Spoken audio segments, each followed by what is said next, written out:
거칠고 투박한 껍데기 속 부드러운 황금색 속살을 감추고 있는 녀석.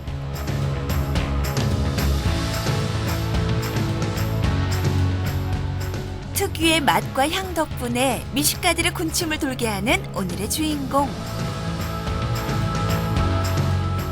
성게회고요. 이건 성게 물회, 그다음에 성게 미역국, 성게 계란찜, 그다음에 성게 비빔밥. 맛이 그 감칠맛의 한 극단에 있죠. 입안에 들어서자마자 달큰한 바다의 향이 퍼지는 바다의 밤송이 성게를 만나봅니다.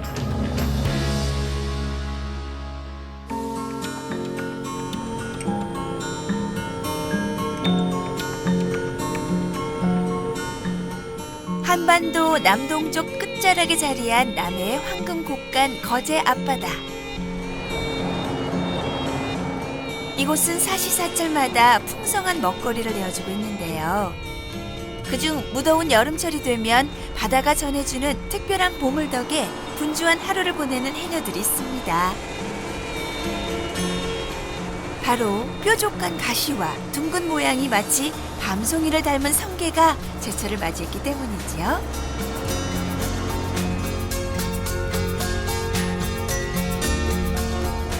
특히 성게는 우리나라 전 지역 중 동해와 남해 앞바다에서 주로 서식하고 있습니다.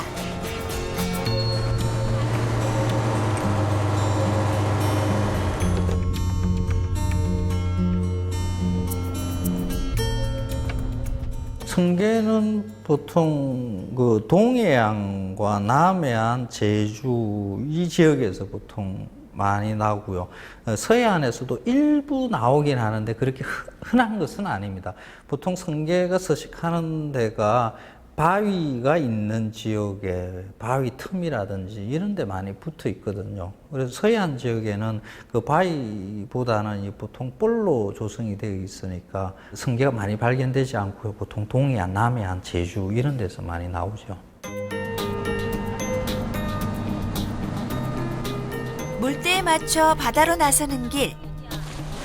그리고 여기 봐, 걸어가요.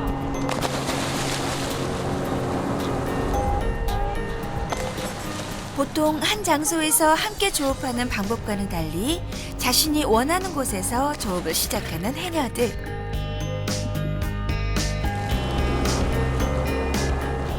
그 이유는 수십 년 경력의 베테랑 해녀들은 이제 바다 물길만 봐도 성게의 서식지를 단번에 알 수 있기 때문이지요.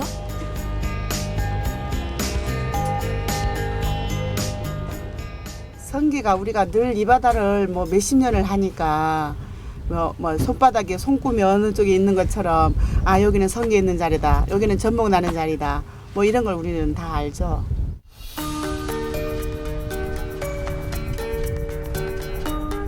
본격적인 조업을 시작하는 해녀들.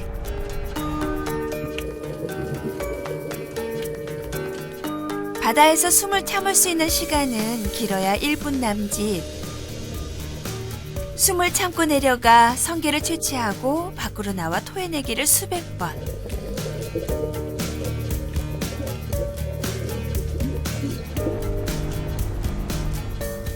그 고통의 시간이 끝나야만 노력의 결실이 하나둘 올라옵니다.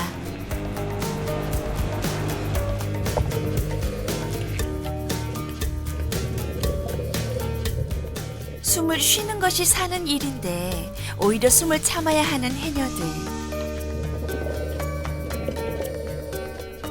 그래도 언제나 빈손으로 돌려보내지 않는 바다가 있기에 거제 해녀들은 이 물질을 하는 시간이 오히려 고맙고 기쁘기만 합니다.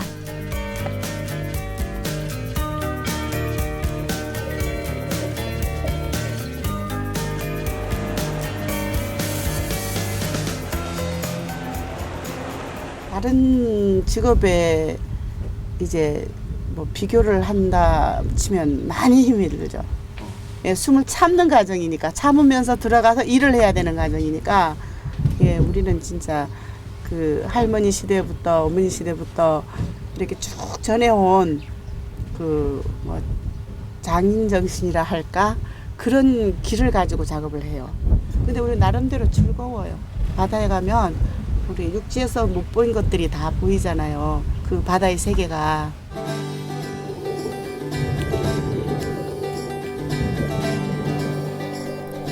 평생을 봤어도 여전히 신비로운 바닷속 풍경.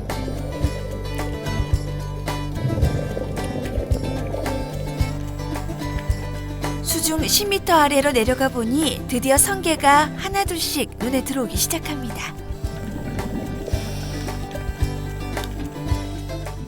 특히 요즘은 한창 산란기를 맞이한 터라 때를 놓치지 않으려면 바삐 손을 움직여야 하지요. 이곳저곳 지천에 널려있는 성게, 오늘은 왠지 수확량이 좋을 것만 같은데요.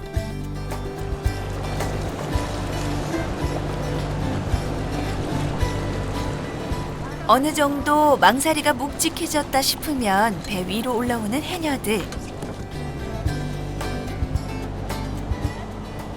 텅 비었던 망사리 안에는 많은 양의 성게가 올라왔습니다.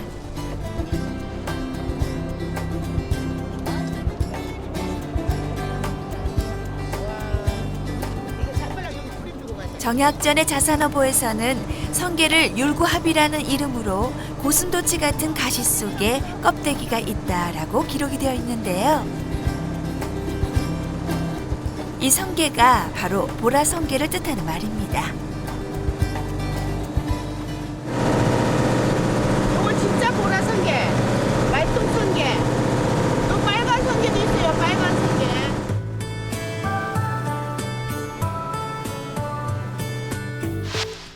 우리나라에서 가장 많이 잡히는 성게 중 하나인 보라성게. 색이 검다 싶을 정도로 보랏빛을 띠고 있는 보라성게는 가시가 길고 강하지만요. 그와는 다르게 생긴 요 녀석은 말똥과 비슷하게 생겼다고 해서 이름 붙여진 말똥성게.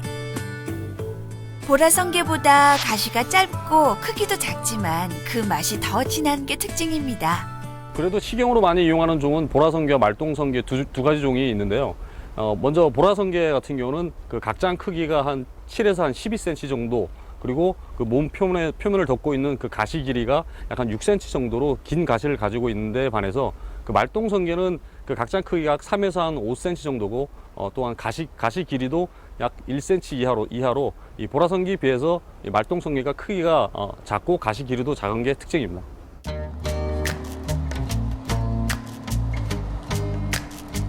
우리나라에 서식하는 성게의 종류는 대략 30여 종 정도.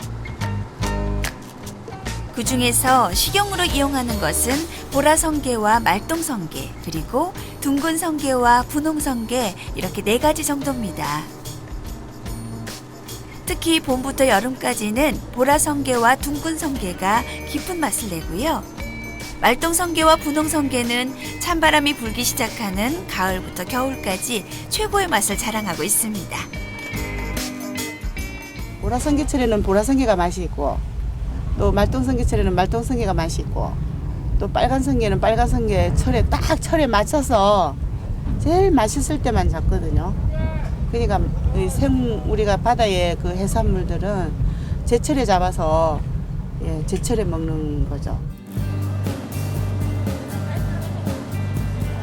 어느새 고된 작업이 끝이 나고 성게와 갖가지 수산물들을 가지고 다시 무트로 돌아가는 해녀들. 더 이상 욕심내지 않고 바다가 내어주는 그 정도만 얻어갑니다.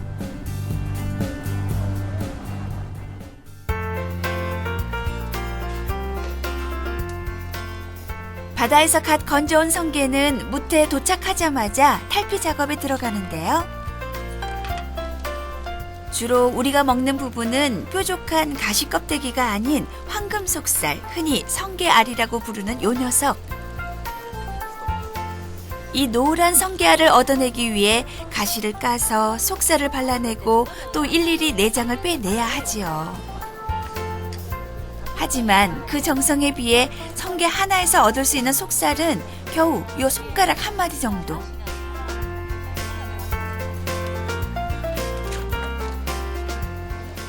이렇게 칼로 잘라가지고 이렇게 숟가락으로 내장 제거한 후 이렇게 성게알만 담습니다. 이렇게 지금 잡아온 양에 비해서 막상 손질하고 나면 상당히 양이 적어지네요. 예예. 이걸 한 20kg 정도를 까면은 알이 한 1kg 정도 됩니다. 아, 상당히 귀한 음식이네요. 성게. 예예. 우리가 입으로 즐기는 이 노란 부분을 흔히들 성게알이라고 부르지만요. 사실 알고 보면 알이 되기 전 상태, 즉 성게의 생식소라고 합니다. 한자로는 보통 운단이라고도 쓰죠. 그래서 한자는 운단, 그 말이 곧 일본어로 부를 때는 운이 이렇게 읽는데 우리말로서 적절한 말이 없습니다. 우리말이 적절한 말이 없다는 것은 옛날에 이 성게소를 흔히 먹지 않았다는 뜻도 되겠죠.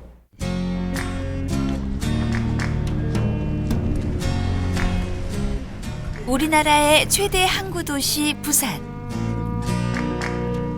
청정 바다를 끼고 있는 부산 기장에서도 특히 성게를 즐겨 먹는데요. 그런데 이곳엔 특별하게도 앙장구밥이라고 불리는 독특한 성게 음식이 있습니다. 기장 사투리예요, 앙장구가. 말똥성게가 표준어인데 앙장구가 좀 사투리로 나왔어요. 앙장구라고 불리는 말똥성게는 주로 동해에 서식하고 있어 기장 사람들에게는 친숙한 성게 종류이기도 한데요. 특히 노란 빛의 보라성게 알과는 달리 짙은 노랑, 주황색을 띠고 있죠. 요거는 이제 말똥성게고요. 요거는 이제 일반 보라성게. 아니 지금 이게 제철인데 좀 맛을 내려고 이거 말똥성게하고 지금 보라성게 같이 좀 섞어서 이렇게 나가고 있어요.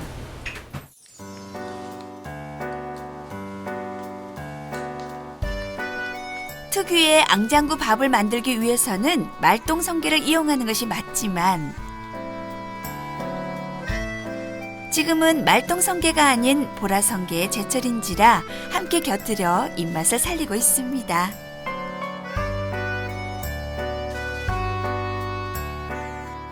요거는 주로 앙장구는 일본으로 이렇게 수출을 많이 했었거든요. 여기 일반 사람들은 잘 못 먹었는데 저희들이 이제 앙장구를 가지고 이렇게 특별하게 밥을 만들어냈죠. 제가 알고 기장에서도 식당이 여기밖에 없는 걸로 알고 있는데 양장구가. 네, 많이 없어요. 왜 많아요? 이게 좀 귀한 거잖아요. 좀. 구하기도 힘들고. 우리의 음식으로, 우리의 식재료로 활용된 역사는 그렇게 길지가 않고요. 지금 현재도 그렇게 많이 먹는 편은 못 되고요.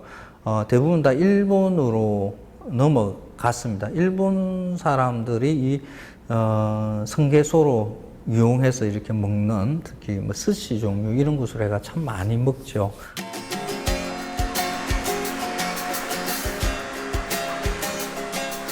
규슈, 북서부 사가현의 작은 항구 도시 가라스. 이곳엔 일본 3대 아침 시장으로 불리우는 요부코 시장이 있습니다.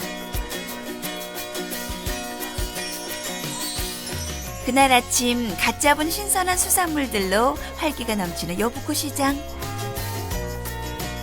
그 중에서도 사람들의 이목을 끄는 건 숭어 어란, 해삼 창자와 함께 일본의 3대 진미 중 하나인 성게가 바로 그 주인공입니다.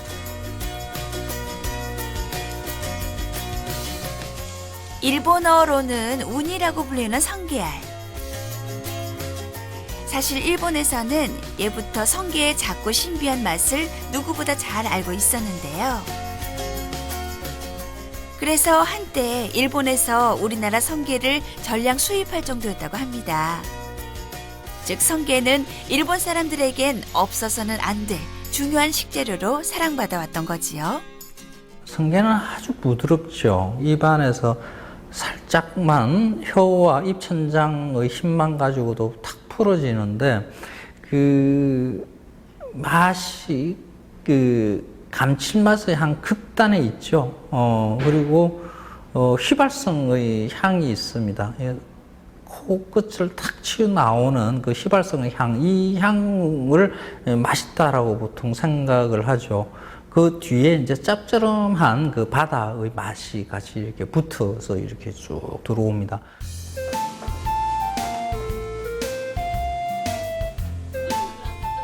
일본뿐만 아니라 이제는 우리나라 사람들에게도 없어서는 안 될 식재료 성게.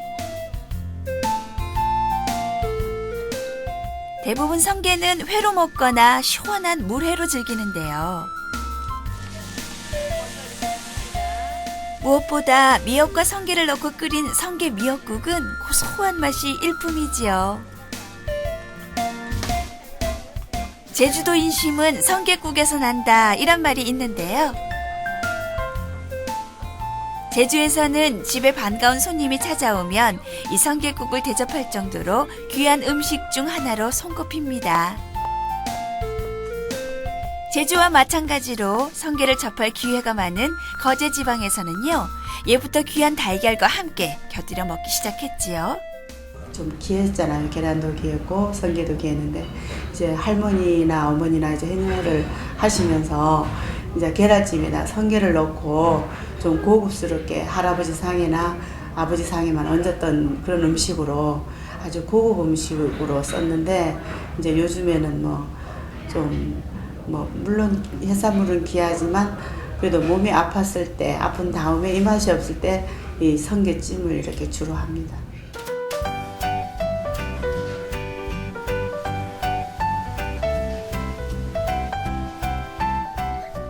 단백질과 비타민, 철분이 많고 피로 회복에도 좋아 바다의 호르몬이라 불리는 성게.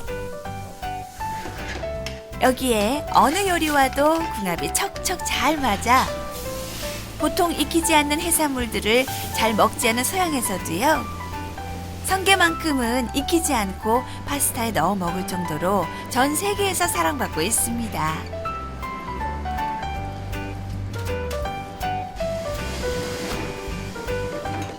특히 익히지 않는 성게알 크림 파스타는 마치 부드러운 바다의 맛이 크림과 함께 어우러져 더욱더 고소한 맛을 풍기지요.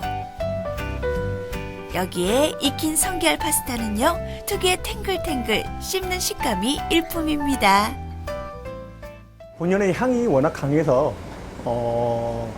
다른 부재료를 넣어서 배가시키기보다 그 성게 자체의 그 풍미나 향을 많이 내는 게 그런 가장 큰 특징이라고 생각합니다.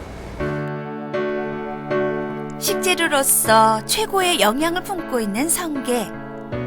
하지만 값싼 중국산 성게의 등장으로 우리나라 성게의 일본 수출량이 현저하게 줄어들었지요.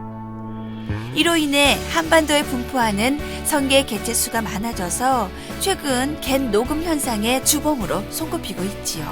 이 성게에 대해서 워낙에 인식이 갯녹음 현상을 야기시키는 그런 동물이다, 또 어떤 해조류를 갉아먹는 조식성 동물이다 라고 인식되어지기 때문에 이 성게에 대해서 어떻게 보면 그 생태계에 대한 역할이 좀 안 좋은 역할을 담당하고 있다라고는 사람들이 그 인식을 많이 하고 있습니다만은, 성게라는 그 생물 자체도 하나의 그 해양 생태계를 유지하는 하나의 동물이거든요. 그냥 군집을 이루고 있는 동물이기 때문에 이런 또 갯녹음 현상이 어떠한 한 원인에 의해서만 발생되는 게 아니고 엄청나게 그 많은 작용과 복합적인 원인에 의해서 갯녹음 현상이 이루어지는 거거든요. 어떤 이런 부분에 대해서도 일단은 성게를 우리 인간들이, 그래도 사람들이 즐겨 찾는 먹거리가 가능하기 때문에 어떤 그런 좀 안 좋은 인식과 그 좋은 인식과의 그 차이점에 대한 좀 제고도 필요하지 않나 그렇게 생각합니다.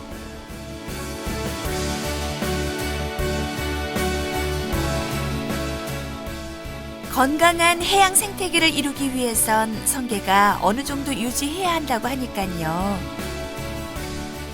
꼭 성게를 부정적으로만 바라볼 게 아니라 맛과 영양을 함께 지닌 식재료로서의 그 가치에 주목해 보는 건 어떨까요?